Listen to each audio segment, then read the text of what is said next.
虽然高遥啊，每次我接你，年来我也最经验这张家，来我也最大，那感受天堂，每次我见你，你就来就来，路边满面不见耶稣，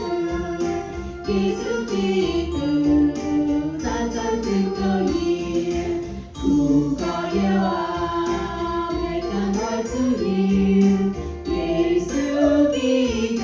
既然這條路，夜夜地扎邊，夜夜地加行，mai cứ lại nhiều gì, can sen sẽ tu chiêu,